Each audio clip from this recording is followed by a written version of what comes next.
काला सच coaching institute का, यही आज मेरा टॉपिक है।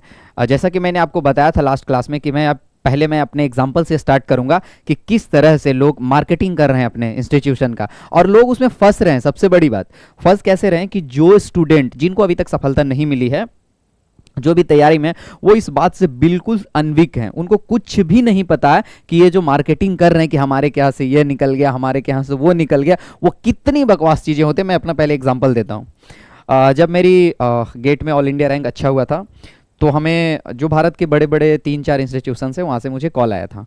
कॉल में ये बताया गया था कि बस आपको आके स्टेज पे, कोचिंग के स्टेज पे आपको आके बोलना है कि आपने यहाँ से पढ़ाई किया, तभी आपका इतना बेहतर रिजल्ट हो पाया।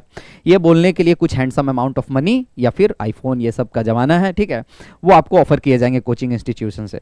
तो मैं उस समय गुजरात बड़ौदा ज्वाइन कर लिया था। मैंने आने से मना किया कि काफ़ी दूर है हम, तो उन्होंने यहाँ तक ऑफ़र किया कि आपको आने जाने का जो फ़्लाइट का किराया है वो भी कोचिंग इंस्टीट्यूशन ही पे करेगा।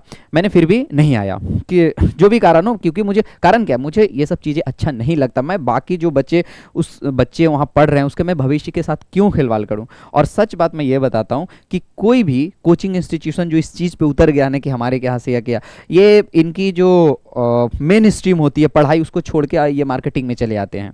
उनको फिर लेना देना नहीं होता है पढ़ाई लिखाई से। तो मैं आपको बता रहा हूँ कि इस सब चीज़ों में नहीं पड़ी। मैं क्यों बोल रहा हूँ, अब ध्यान से सुनिएगा। इस सब चीज़ों को ना, जो तैयारी करने वाले बच्चे, बिल्कुल पता नहीं है आपको। हम जहाँ नौकरी कर रहे हैं वहाँ पे सारे रैंकर्स ही आते हैं, क्योंकि आपके जो ऑल इंडिया रैंक अगर अच्छे नहीं है, 200 के अंदर नहीं है, तो आपका इंटरव्यू के लिए कॉल भी नहीं आता, 300 के अंदर नहीं है तो, ठीक है। तो यहाँ सारे रैंकर्स है। अब सारे रैंकर से मुझे कॉल आएंगे, तो और बाकियों को आगे, कुछ लोगों का मेरे से भी बेहतर रैंक था, तो उनको भी कॉल आता था। तो मैं कभी कभी पूछा, एक तो जूनियर था मेरा, मैंने पूछा कहाँ जा रहे हो, तो सर दिल्ली जा रहे हैं, क्योंकि उसका आईईएस में 3 रैंक हो गया था। आईईएस, इंडियन इंजीनियरिंग सर्विसेज में 3rd रैंकर था वो। तो उसको बस कोचिंग में, सर हमको कोचिंग में जाके ये बोलना है, मुझे आईफोन 15 मिल रहा है, तो मैं जाके बोलूँगा। मैंने बोला ठीक है, वो तुम्हारी मर्जी है, पर आप समझ रहे हैं यहाँ से कि कहाँ जा रहा है कोचिंग इंस्टीट्यूशन, और वो इंस्टीट्यूट से वो पढ़ा भी नहीं। दूसरी बात, मेरा एक दोस्त आईआईटी रुड़की का है, वो 1 साल आईआईटी का रिजल्ट किया, वो कोचिंग इंस्टीट्यूट हर साल उसका बोर्ड लगाता है, हर साल। उन्होंने मुझे आके बताया कि ऐसा करा, ठीक है कोई बात नहीं। तो और सबसे बड़ी बात, जिस कोचिंग से निकाला उसके अलावा भी सारे कोचिंग्स लगाते हैं। तो ये सारे मार्केटिंग्स है। अब बच्चे पूछेंगे कि सर ऐसा तो सब लोग कर रहे हैं, तो क्या करना है। देखिए करना क्या, उनका काम है मार्केटिंग, आपको इस पे ध्यान नहीं देना। इस बात को सुन के उस कोचिंग में एडमिशन नहीं लेना है।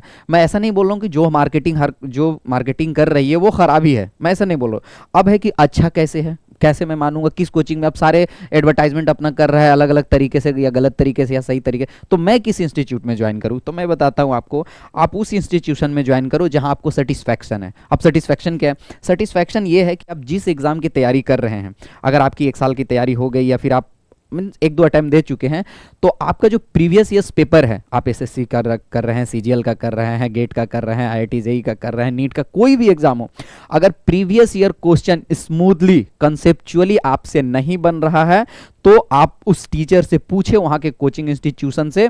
अगर उनसे पूछने के बाद आपकी कंसेप्ट क्लियर होती है और फिर से आप 90% प्रीवियस ईयर क्वेश्चन को सोल्व कर पाते हैं, तो इंस्टीट्यूशन बढ़िया है।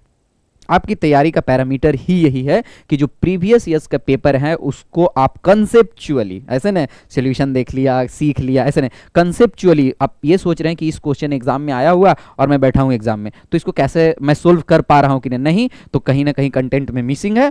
आप जाके अपने सीनियर से, अपने टीचर से, या जहाँ कोई कोचिंग इंस्टीट्यूट में पढ़ रहे हैं, उस कंसेप्ट को क्लियर किए, क्वेश्चन को मत क्लियर कीजिएगा कि ये क्वेश्चन बता दीजिए, उस कंसेप्ट को कि कौन ऐसा कंसेप्ट छूट गया, या कौन ऐसा कंसेप्ट आपने पढ़ा दिया, हम में क्या कमी रह गया कि मैं इस क्वेश्चन को सोल्व नहीं कर पा रहा हूं। तो ये आपके पैरामीटर्स है, क्योंकि कोचिंग इंस्टीट्यूट आज के डेट में सारे के सारे ऐसे ही मार्केटिंग कर रहा है। तो सबसे पहला बात मैं बता दे रहा हूं बच्चों को कि इस मार्केटिंग से पहले आप दूर रहिए। कभी ये देख के यूट्यूब पे कि अच्छा यहां से, मैं बता दूं आपको सिंपल बात, कोई भी इंस्टीट्यूट किसी भी बच्चे का रिजल्ट नहीं करवा सकता। वो डायरेक्शन दे सकता है, कोचिंग डायरेक्शन देता है, अच्छा डायरेक्शन देता है, इसमें नो डाउट। कोई भी टीचर है वो डायरेक्शन अच्छे देते हैं आपके प्रिपरेशन के लिए, पर वो रिजल्ट करवा दे, ये बिल्कुल बेवकूफ़ी वाली बात है, बिल्कुल।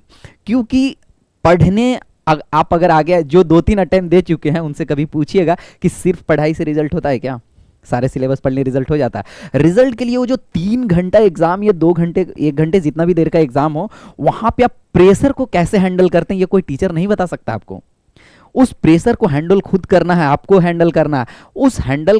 उसको कैसे हैंडल करेंगे, इसके लिए नंबर ऑफ टेस्ट सीरीज दीजिए। जितने घंटे का आपका एग्जाम है, जिस शिफ्ट में, उस शिफ्ट में बैठ के आप अपना रूम में आप तैयारी कीजिए। ऐसा लगे कि जो फाइनल एग्जाम में आप बैठ रहे हो तो आपको लगे अरे यार ये तो मैं रूम में बैठ के टेस्ट सीरीज दे रहा हूँ। यहाँ से आपको प्रेशर रिलीज करना है। मैं बहुत ऐसे दोस्तों को देखा हूँ, मैं अपने साथी, जो मुझे पढ़ा सकता आज के डेट में, लेकिन उसकी रिजल्ट नहीं हुई गेट में।